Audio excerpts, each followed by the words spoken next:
El eco del Parlamento Europeo vibraba con un murmullo tenso cuando Pedro Sánchez cruzó las puertas del hemiciclo y tomó asiento en la bancada española. A su alrededor, las conversaciones en voz baja se entremezclaban con el sonido metálico de los micrófonos siendo ajustados y el murmullo de los traductores repitiendo en distintos idiomas las intervenciones previas. Sabía que su presencia allí no era meramente protocolaria, no estaba ante una de esas comparecencias en las que podía sortear las preguntas con respuestas ambiguas y frases construidas para la complacencia de sus aliados políticos. En aquella sala, repleta de eurodiputados de distintas naciones y orientaciones ideológicas, su retórica habitual no bastaría. Había sido convocado para defender la postura de su gobierno ante la crisis política que sacudía a España, una crisis que, lejos de ser una tormenta pasajera, se había convertido en el epicentro de un debate encendido en toda Europa. No obstante, lo que no esperaba era el golpe fulminante que estaba a punto de recibir. Un golpe que no vendría de la oposición conservadora ni de los sectores euroescépticos, sino de alguien que, en teoría, pertenecía a su misma familia política. António Costa, el ex primer ministro portugués, se encontraba a unos metros de él, con el rostro sereno y la mirada afilada de quien había preparado minuciosamente cada palabra. Había solicitado el uso de la palabra con una intención evidente, no iba a hacer una intervención de cortesía, ni a limitarse a matices diplomáticos. Desde el primer instante, su tono dejaba claro que venía a poner sobre la mesa lo que muchos ya comentaban en voz baja, pero que pocos se atrevían a decir abiertamente. Los primeros compases del debate fueron un ejercicio de tensión contenida. Sánchez trató de proyectar una imagen de tranquilidad, de líder seguro de sí mismo, pero conforme Costa empezó a hablar, esa aparente seguridad comenzó a resquebrajarse. «Señor Sánchez», comenzó Costa, con una entonación pausada pero firme, asegurándose de que cada palabra calara en el auditorio, «usted ha defendido repetidamente su compromiso con la estabilidad, con Europa, con un proyecto sólido para España. Sin embargo, la realidad demuestra lo contrario». Un silencio incómodo recorrió la sala. No se trataba de un ataque improvisado ni de un discurso inflamado por la retórica política del momento. Cada palabra estaba cuidadosamente medida. Sánchez sintió la mirada de numerosos eurodiputados clavada en él, esperando su reacción. El líder español se removió levemente en su asiento. No era la primera vez que enfrentaba cuestionamientos, pero esta vez el desafío venía desde su propio espacio político. Sabía que Costa no era un adversario cualquiera. A pesar de compartir la etiqueta de socialdemócrata dentro del espectro político europeo, sus estilos de liderazgo no podían ser más opuestos. Mientras que el exmandatario portugués se había caracterizado por su pragmatismo y su búsqueda de consensos, Sánchez había optado por una estrategia que, para muchos, parecía más orientada a la confrontación permanente y la polarización ideológica. Costa prosiguió, sin alterar su tono, pero con una precisión que convertía cada frase en una daga afilada.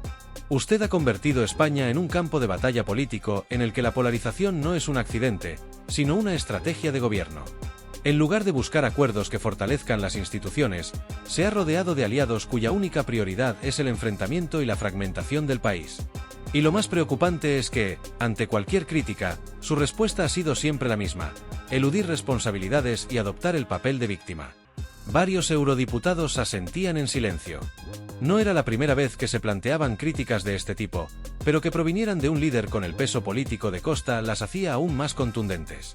Sánchez intentó intervenir, quizás para matizar las acusaciones, pero Costa alzó una mano con la autoridad de quien no ha terminado de hablar. La diferencia, señor Sánchez, radica en cómo enfrentamos los momentos difíciles. En Portugal, cuando nos vimos en crisis, tomamos decisiones responsables, sin excusas, sin buscar culpables en la oposición, en la prensa o en el Poder Judicial. Pero usted ha construido un relato donde cualquiera que no esté de acuerdo con usted es una amenaza para la democracia. ¿Ese es el liderazgo que quiere proyectar en Europa? El golpe fue directo y preciso. En la bancada socialista, algunos diputados desviaban la mirada, incómodos ante la crudeza de la intervención. No era un discurso de un rival conservador ni de un político de extrema derecha. Era la voz de un líder socialdemócrata que había gobernado con estabilidad en Portugal y que ahora, desde su nuevo papel en el escenario europeo, se atrevía a desafiar públicamente la narrativa de Sánchez. El presidente español intentó recomponerse. Su estrategia habitual había sido siempre la misma: mostrarse como el defensor del progreso frente a las fuerzas reaccionarias que, según él, intentaban frenar el avance del país. Pero esta vez el oponente no encajaba en esa descripción. Costa no era un adversario de derechas ni un líder populista. Era un socialista con credibilidad que no tenía reparos en desmontar su discurso. Sánchez tomó la palabra con un tono calculado, con esa indignación contenida que solía utilizar en sus intervenciones más encendidas. Señor Costa, España es un país soberano y nuestro gobierno ha actuado conforme a los principios democráticos y al mandato de los ciudadanos. No permitiré que se ponga en duda nuestro compromiso con la estabilidad y el progreso. Costa esbozó una leve sonrisa, una de esas que no necesita de palabras para transmitir un mensaje claro. No era una sonrisa de burla ni de superioridad, sino la de alguien que había esperado pacientemente ese momento, la de quien sabe que el adversario ha caído justo en la trampa que se le tendió. Su semblante, sereno pero afilado, reflejaba la seguridad de un político que no improvisa, de alguien que ha medido cada palabra antes de pronunciarla. A su alrededor, el hemiciclo se mantenía en absoluto silencio, un silencio tenso, cargado de expectación. La mirada de los eurodiputados oscilaba entre los dos hombres situados en el centro de aquella confrontación verbal. Algunos observaban con interés, otros con incomodidad. Unos, con la fría distancia de quienes disfrutan viendo caer a un líder, otros, con el nerviosismo de quienes comprendían las implicaciones de lo que estaba ocurriendo. Pedro Sánchez, por su parte, intentaba mantener la compostura. Había aprendido a hacerlo a lo largo de los años, a disimular el impacto de los golpes políticos, a aparentar seguridad incluso cuando las circunstancias no jugaban a su favor. Pero había algo en su postura, en la forma en que sus manos se aferraban al borde de la mesa, que delataba una tensión contenida. ¿Estabilidad y progreso?, repitió Costa, con una pausa calculada, dejando que sus palabras flotaran en el aire unos segundos antes de continuar. España atraviesa su peor crisis institucional en décadas. Su deuda ha alcanzado niveles históricos, su gobierno se sostiene sobre alianzas inestables y el país está más dividido que nunca. Si eso es estabilidad, entonces la realidad nos está diciendo otra cosa. No alzó la voz. No necesitó hacerlo. La fuerza de sus palabras no dependía del tono, sino de su contenido. Y lo que había dicho era un golpe directo, sin rodeos, sin adornos. Un mazazo político que, al impactar, dejó una huella imposible de ignorar. Desde su asiento, Sánchez inspiró hondo, con la mirada fija en Costa. Sabía que no podía permitirse un desliz. Había enfrentado debates duros antes, pero este tenía un matiz diferente. No estaba discutiendo con un líder de la derecha, cuya crítica podía desestimar con un simple argumento ideológico. No. Frente a él tenía a un hombre que pertenecía a su misma familia política, un socialista con años de experiencia, con un historial de gobierno sólido y que, para colmo, contaba con el respeto de la Eurocámara. Y eso lo hacía peligroso. En los últimos años, la estrategia de Sánchez había sido siempre la misma: resistir. Resistir y construir una narrativa de fortaleza, de un líder que lucha contra un sistema hostil, contra fuerzas que intentan socavar su proyecto político. Durante mucho tiempo, esa estrategia había funcionado. Pero aquel día, en ese escenario, su discurso habitual no parecía tener el mismo efecto. Costa no había terminado.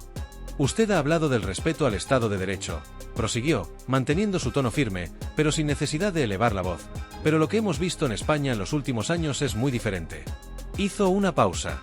Miró a su alrededor, recorriendo con la mirada a los eurodiputados que lo escuchaban atentamente. Sabía que tenía su atención, que cada palabra que pronunciaba estaba calando. Hemos visto cómo se presiona a jueces, cómo se modifican leyes para beneficiar a aliados políticos y cómo se descalifica sistemáticamente a la oposición. Se inclinó ligeramente hacia adelante, como si estuviera reforzando su punto con su propio lenguaje corporal. La democracia no consiste en imponer una única visión, continuó, sino en garantizar la pluralidad y el equilibrio de poderes. Y cuando un gobierno deja de respetar esos principios fundamentales, lo que pone en riesgo no es solo su legitimidad interna, sino su credibilidad en el conjunto de Europa. En ese instante, un murmullo recorrió la sala. No eran comentarios abiertos, sino susurros entre algunos eurodiputados, signos de asentimiento entre ciertos sectores del hemiciclo.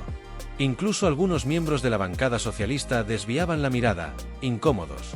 No porque no supieran que Costa tenía razón, sino porque era difícil refutar lo que estaba exponiendo. Sánchez lo sabía, pero no podía permitirse quedarse callado. Se inclinó ligeramente hacia adelante, adoptando una postura más ofensiva. Quería proyectar determinación, la imagen de un líder que no se deja intimidar. Si defender una España moderna y progresista es motivo de crítica, respondió, con una voz algo más tensa de lo habitual, la acepto. Pero lo que no aceptaré es que se cuestione nuestra legitimidad democrática. Había lanzado su contraataque. Pero algo no terminaba de encajar. Sus palabras, que en otro contexto podrían haber sido recibidas con aplausos entre los suyos, sonaban a un discurso repetido, a una defensa previsible. Costa no reaccionó de inmediato. Lo miró en silencio durante unos segundos, con esa misma expresión serena y calculadora. Y entonces dejó escapar una leve sonrisa, casi imperceptible, como si hubiera confirmado lo que ya sabía. No se trata de aceptar o no las críticas, señor Sánchez, dijo con calma, con una tranquilidad que contrastaba con la tensión del momento. Se trata de asumir responsabilidades. Sus palabras no fueron pronunciadas con agresividad. No hubo gestos exagerados ni cambios drásticos en su tono de voz. Y, sin embargo, el impacto fue innegable. En la bancada socialista, algunos diputados intercambiaron miradas incómodas. En la oposición, algunos sonrieron con disimulo, conscientes de que Sánchez estaba enfrentando un golpe difícil de esquivar.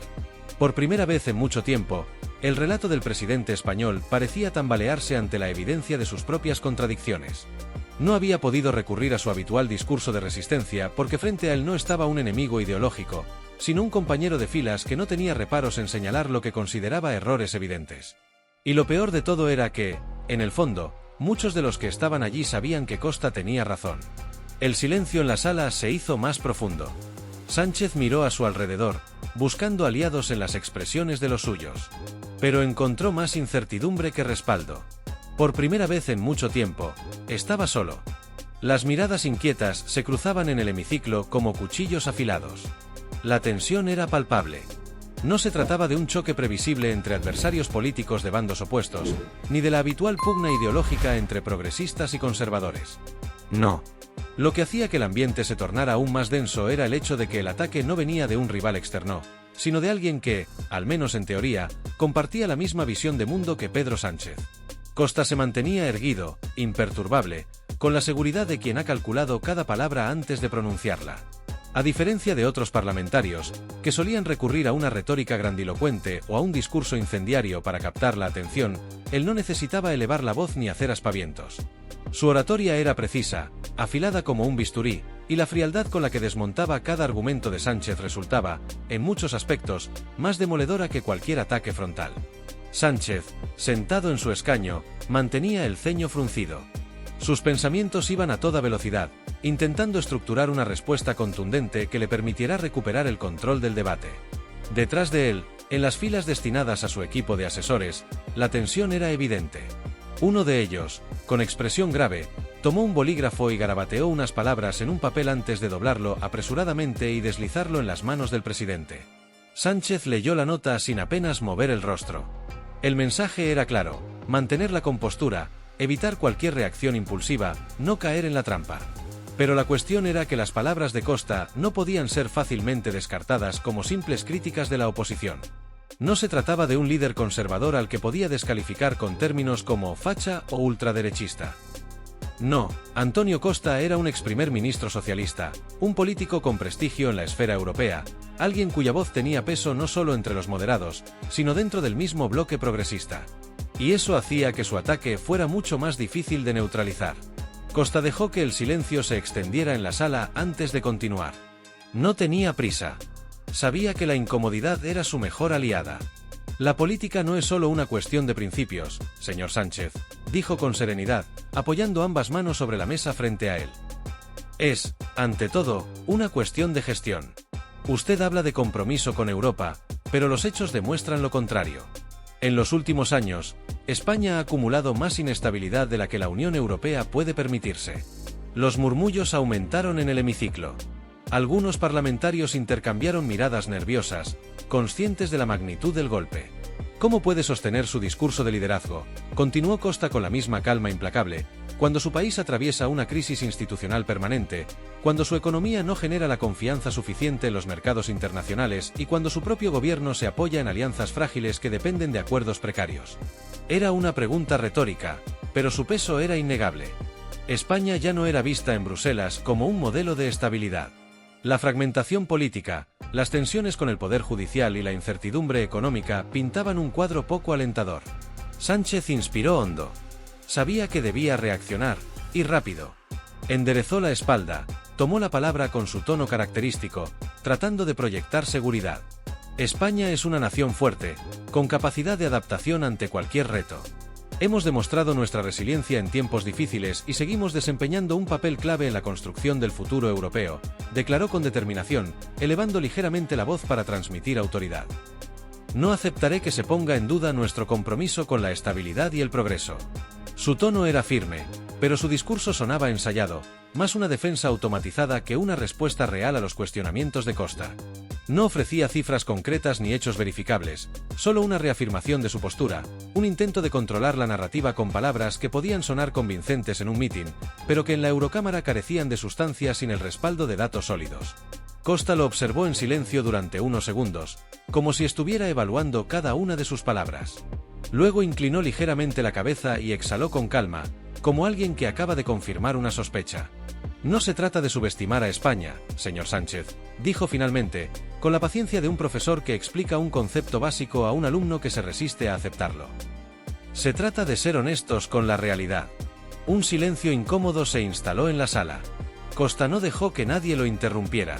Continuó con la misma serenidad devastadora. Mientras usted habla de resiliencia, la inversión extranjera en su país se ha ralentizado. Mientras insiste en que España es una pieza clave en la Unión Europea, vemos cómo su gobierno se enfrenta continuamente a las instituciones comunitarias cuando éstas no le dan la razón. Mientras asegura que todo está bajo control, los ciudadanos a los que representa expresan un creciente descontento con la dirección que ha tomado su administración. El golpe había sido certero, meticuloso, ejecutado con la precisión de un cirujano. Costa no había levantado la voz ni había recurrido a la descalificación personal. No necesitaba hacerlo. La fuerza de su intervención radicaba en su frialdad, en la manera en que presentaba los hechos con una serenidad que hacía que sus palabras resultaran aún más demoledoras. No atacaba con la vehemencia de un opositor acorralado, sino con la seguridad de alguien que conocía las debilidades del sistema desde dentro. Y ese era el verdadero peligro para Pedro Sánchez. El impacto en la sala era innegable. Un silencio denso se había apoderado del hemiciclo, ese tipo de mutismo incómodo que solo aparece cuando una verdad incómoda queda expuesta sin posibilidad de réplica inmediata. Sánchez había asistido a innumerables debates, había enfrentado a la oposición en múltiples ocasiones, y en cada una de ellas había sabido salir airoso, ya fuera esquivando la cuestión con respuestas ambiguas o contraatacando con su retórica ensayada. Pero esta vez, algo era diferente. Desde los escaños ocupados por el Grupo Socialista, se percibían signos de incomodidad. Algunos diputados se removían en sus asientos, evitando mirar en dirección al presidente español. Otros bajaban la cabeza, fingiendo revisar documentos o consultar mensajes en sus dispositivos móviles, como si intentaran distanciarse de la escena. Normalmente, ante un ataque contra su líder, su bancada habría reaccionado con gestos de desaprobación, murmuraciones de indignación o incluso interrupciones estratégicas para desviar la atención. Pero en esta ocasión, la reacción había sido distinta. Había una notable falta de entusiasmo en la defensa del presidente, una ausencia de convicción que dejaba entrever que incluso dentro de su propio partido había quienes sentían que lo que Costa decía no era del todo desacertado. En el fondo de la sala, los asesores de Sánchez observaban la escena con el ceño fruncido. Un par de ellos intercambiaron miradas rápidas, conscientes de que la situación estaba escapando de su control. Uno tomó un bolígrafo y garabateó apresuradamente una nota en un pequeño trozo de papel, que luego dobló con rapidez antes de deslizarlo discretamente hacia adelante. Cuando el mensaje llegó a manos de Sánchez, el presidente lo leyó sin apenas mover un músculo del rostro. La advertencia era clara, debía mantener la calma. No perder los estribos. No dejarse arrastrar a un terreno en el que Costa tenía la ventaja. Pero eso no hacía que la situación fuera menos difícil. Pedro Sánchez entrecerró los ojos por un breve instante, apenas una fracción de segundo, pero lo suficiente como para delatar que estaba procesando rápidamente sus opciones. Era un gesto casi imperceptible, pero para quienes lo conocían bien, significaba que estaba haciendo un esfuerzo consciente por contener una respuesta instintiva. Sabía que cualquier reacción desmesurada solo confirmaría la narrativa que Costa estaba construyendo, la de un gobierno a la defensiva, incapaz de aceptar las críticas sin caer en la confrontación. Pero tampoco podía permitirse quedarse en silencio demasiado tiempo. En política, los vacíos comunicativos son letales. El silencio prolongado no solo da la impresión de que no se tienen respuestas, sino que permite que el mensaje del adversario cale aún más hondo. El problema era que ninguna de sus opciones parecía ser la correcta. Si respondía con agresividad, daría la imagen de un líder nervioso, arrinconado. Si intentaba restar importancia al asunto con un comentario ligero, corría el riesgo de parecer evasivo, como si estuviera minimizando una crisis que era evidente para todos. Y si optaba por su estrategia habitual, repetir un discurso genérico sobre estabilidad y progreso, sería más evidente que nunca que sus palabras carecían de sustancia frente a los argumentos concretos de Costa. Y todo esto ocurría en apenas unos segundos. Desde su posición, Antonio Costa aguardaba con la paciencia de quien sabe que tiene la ventaja. No había prisa en su postura, ni ansiedad en su mirada. Su expresión era la de alguien que había calculado cada palabra, cada pausa, cada inflexión de su voz para lograr el efecto que estaba teniendo en la sala. A diferencia de Sánchez, no necesitaba recurrir a gestos grandilocuentes ni a subidas de tono para transmitir autoridad. Su voz, grave y pausada, tenía el peso de la experiencia y la credibilidad de alguien que no hablaba desde la oposición, sino desde el conocimiento de lo que significaba gobernar. No se trata de menospreciar a España, señor Sánchez, dijo finalmente, con la calma de un profesor que corrige a un alumno. Se trata de ser honestos con la situación. La elección de palabras fue precisa. No dijo usted ni su gobierno, sino la situación. No lo convirtió en un ataque personal, sino en una cuestión de realidad objetiva.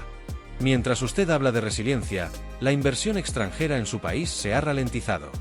Mientras usted dice que España es una pieza clave en Europa, vemos cómo su gobierno se enfrenta constantemente con las instituciones europeas cuando éstas no le dan la razón. Mientras usted insiste en que todo está bajo control, los ciudadanos españoles a quienes usted representa expresan un creciente descontento con la dirección que está tomando su país.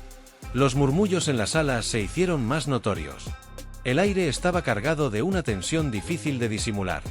Incluso dentro del propio grupo socialista, hubo quienes no pudieron evitar desviar la mirada, incómodos ante la manera en que Costa desgranaba, una por una, las incongruencias del discurso gubernamental.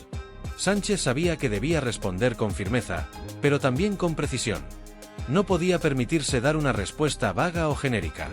Enderezó la espalda, inspiró hondo y tomó la palabra con su tono característico, buscando recuperar el control de la situación. España es un país fuerte y resiliente, dijo, elevando ligeramente la voz en un intento de transmitir seguridad. Hemos demostrado nuestra capacidad de adaptación ante las crisis y seguimos siendo una pieza clave en la construcción del futuro europeo. Era un discurso bien estructurado, con palabras cuidadosamente escogidas para evocar confianza. Pero el problema no era la forma. El problema era el fondo. Porque, aunque sus declaraciones podían sonar contundentes en un mitin o en una rueda de prensa, en la Eurocámara carecían de la solidez necesaria para desarmar los argumentos de Costa. Su respuesta no rebatía los puntos concretos que se le habían planteado. No explicaba cómo su gobierno planeaba resolver la crisis institucional, ni cómo pensaba recuperar la confianza de los inversores internacionales. No abordaba el problema de la división interna en su propio partido ni la creciente percepción de que su liderazgo estaba perdiendo fuerza dentro y fuera de España. Costa lo sabía. Y Sánchez, en el fondo, también.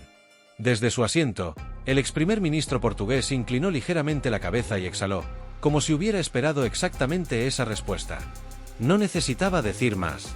Porque, en política, cuando la narrativa escapa de tus manos, el golpe más devastador no es el que se lanza con fuerza, sino el que se deja caer con la certeza de que ya ha hecho suficiente daño. Y en ese momento, por primera vez en mucho tiempo, Pedro Sánchez no estaba dominando la conversación. Y en política, cuando el control de la narrativa se escapa de las manos, la caída puede ser implacable.